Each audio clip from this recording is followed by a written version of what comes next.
Hey guys, this is your boy Dino aka DRP here, and welcome back to another video to my channel, another video on the Tower of God anime review once again, guys. Today we'll be reviewing episode 4. Now, I'm not gonna lie, this episode took me out by surprise with a lot of things. So one of the things this episode took me by surprise in a good way. Don't get me wrong, this is a really good episode. I enjoyed this a lot. I'm enjoying the game a lot as well. You know, whoever has the crown at the end of each round, last team standing with the crown wins and whatnot, and they get access to the entire, the entire tower. They can just climb up the tower without doing any more tasks, which is pretty cool, right? So everyone's taking this seriously.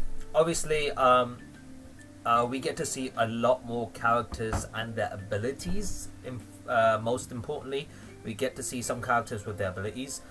So, for example, Hearts. We get to see Hearts control fight two people at once. I mean, we've seen him fight before, but the fact that he is able to hold off two people was very impressive in this episode, I gotta say, as you can see right now with these two people there.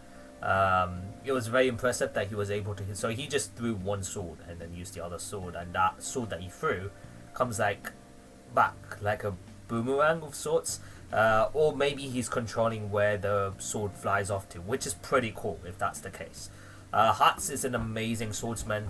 Anark, we already kind of spoke about how OP she is. We're going to talk about how more of an OP character she is and dangerous of a character she is in a bit. Shibisu. So Shibisu is actually the third character, the third character within the team of Hearts and Anark. He's the third character. Now, he doesn't have any special powers, but he was holding off the people pretty well, I must say. I mean, he went up against two females, and he was holding them off pretty well. Like his martial arts, so obviously he relies on his martial arts, right? So, and from what they showed us, he was dealing it pretty well, right? He was doing these martial arts moves, using their momentum of speed to take them down on the other side, which was really cool. But to me, it kind of looked like he wasn't going all out. It was hard to tell whether he was going all out or pulling his punches. I couldn't tell. Because he's such a cheerful character, so you've never seen him pissed or go all out, right? Or maybe that's what you think. Maybe he is, maybe he's not. It's hard to tell with Shibisu. So Shibisu is something is going to be pretty interesting. However, the one that I want to talk about specifically is the man who always sleeps. We get to find out his name called Lowell, and it turns out that the man who's always sleeping, he actually has the power to control Shinzu itself. So as you can see right there, he's actually able to control the power of Shinzu. He's using the power of Shinzu to blast water waves, which took out Anark's team by surprise. And it took me out by surprise because I didn't know what this ability was, because most of the time you'll always see him sleeping, right? But it turns out that he is able to control. So he's a Shinzu manipulator in a way. I don't know what you call those people. I mean, I think they mentioned it in the episode, but I just can't remember now. But yeah, so it seems like there are certain people who are climbing this tower. Among these people that are able to control Shinzu power itself, which is very, very interesting. So people like them, who's able to control the power of Shinzu, like with whatever means, would have an easier time with the Shinzu pressure as they go up the tower, maybe. Maybe I'm just speculating, because they are able to control the power of Shinzu right there as he's blasting water waves, and there's another woman who actually uses the Shinzu power with a wand. So, but then again, since she's using it as a wand, I don't know if she's able to physically handle the pressure of Shinzu. I don't know. I mean, if she passed the test where you have to go through the Shinzu wall, then I'm pretty sure she can handle the pressure of Shinzu as it goes up, right? As they advance in the tower. So obviously, people like them have a distinctive advantage just because of the fact that they can control Shinzu like that, which is pretty cool. Anark became even more dangerous of a character because as she was fighting, she actually the power of the Black March. So basically, what happens is the Black March that Bam has tends to react to whenever there's a strong opponent, strong force, strong energy, I guess, and it just starts shaking. And then it got to the point when Anark senses the presence of the Black March. At this point, her weapon starts tingling as well, and so did Bam's Black March. So you'd think that maybe these swords are connected. That's what I thought, and it turns out it is, because apparently the sword that she has is called the Green April, and it turns out that these two swords are actually one of the 13-month series forged by the master craftsman Ashur Edward. Ashur Edwaru? Is that how you say it? I don't know how to pronounce it. My pronunciation can be bad at times, so please forgive me.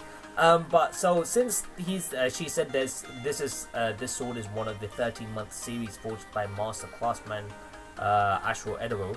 13-month series. So if that's one of the swords, I take it, since she said it's one of the 13-month series, I take it there's going to be 13 swords like this, so there's 11 more swords like what Bam and Anark has that are in possession with other people, I guess, maybe, because they're 13-month series. But here's my question instantly. Obviously, Bam's sword, well, it's not Bam's sword, it's actually the Princess of Jihad, Yuri's sword, Black March, and Anark's sword, Green April. So if these swords are named after each month, there's only 12 months in a year. So why is it called one of the 13-month series? Why is it not called a 12-month series? Because there's only 12 months in a year, right? I mean, anyone would say that. So it makes me wonder what the 13th sword is in the 13-month series. And I wonder what it's called, if you get what I mean. It's very interesting that it did make me think of that. Another thing that took me out by surprise is how Anark reveals that she's a Princess of Jihad. She actually says that the sword that she has is the Green April, and she also mentions that she's the Princess of Jihad. And she tells Bam that you're not worthy of handling the Black March. Give it to me. Now at this point, I was thinking, is Anark really telling the truth there? Because obviously, but then here's the thing. At this point, we didn't get to know anything about Anark personally, like her background information and whatnot. She was quite mysterious when it came to her background research, where she's from, who she is. But the fact that she mentions she's a Princess of Jihad, I don't know whether that's true. I did have an instant feeling whether she was lying or not, but I decided to go along with it. Fine, she said it, cool, let's go along with it. However, when she does, problem is, she got out the throne with the crown on, meaning that her team's disqualified. So she cannot come into this game anymore, and they have to go proceeding to climb the tower with doing their each tasks anyways, because she got out the throne, which I felt like was dumb. She let her emotions get to her. Personally, I would have before this episode, I was like, yo, Anark's team is going to be one of the final teams out there. You know, they've got such a strong team. Like, Shibisu is actually pretty decent. Like, hand-to-hand combat is actually pretty decent. Hatsu and Anark are like the two powerhouse of the trio. So I was like, yo, this team's going to be one of the few that could end up winning this, but Anark kind of spoils it. It's kind of dumb. It's pretty dumb if you ask me.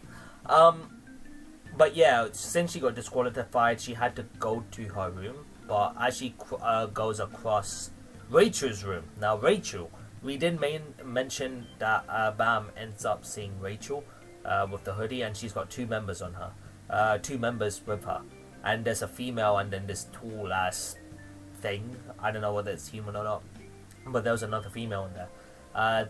The other female kind of says something to Anak, which I didn't hear what it was personally. The viewers at least. Anak gets pissed, right?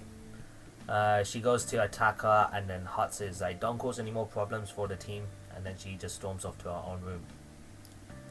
Instantly after that, this woman says, "Why is she angry when I call an imposter an imposter?"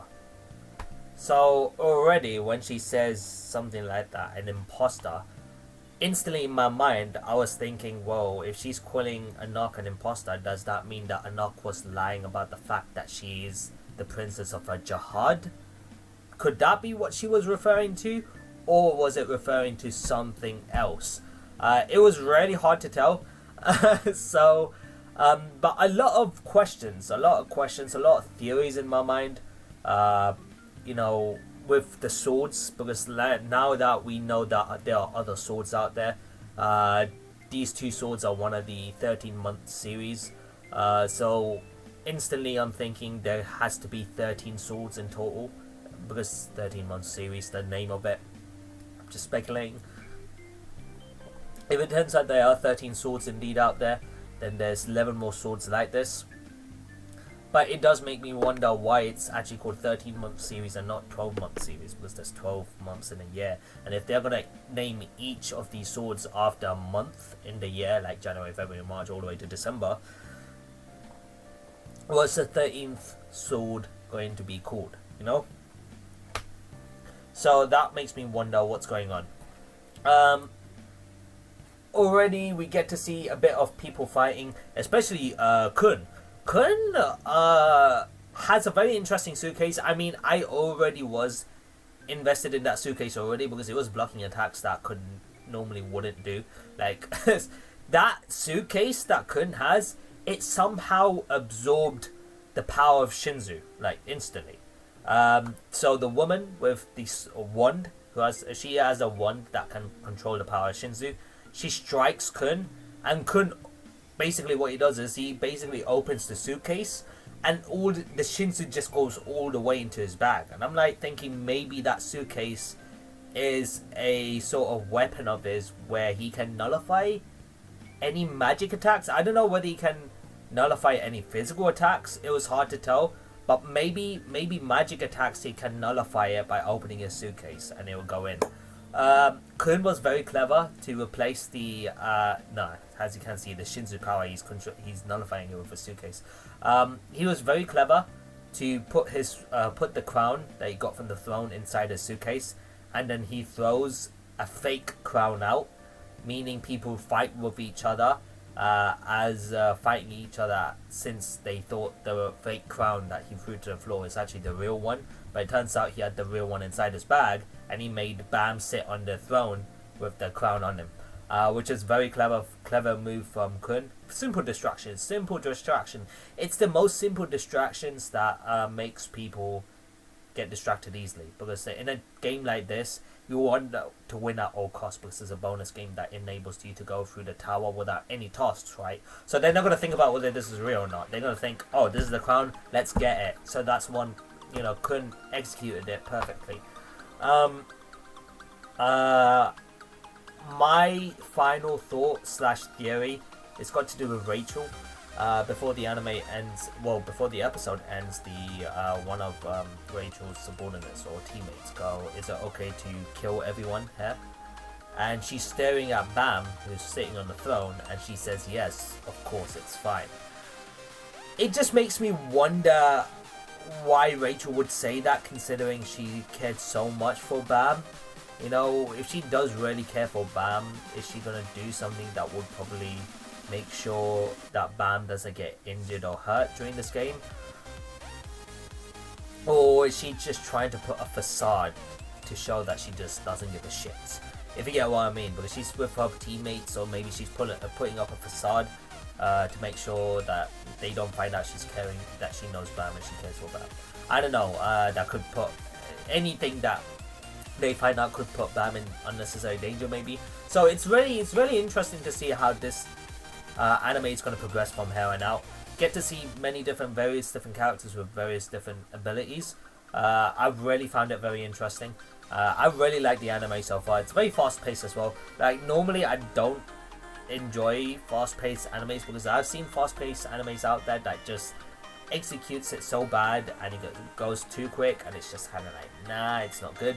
This, however, this is one of the few animes where it's kind of fast paced, but it's not too bad. It's I enjoy it. I am enjoying it regardless. So yeah, let me know what you guys think in the comment section below. Let me know what you guys think of my thoughts and theories on this episode. I'd love to know what you guys think. Obviously, people who've watched this already, please don't spoil it for me. I much appreciate it.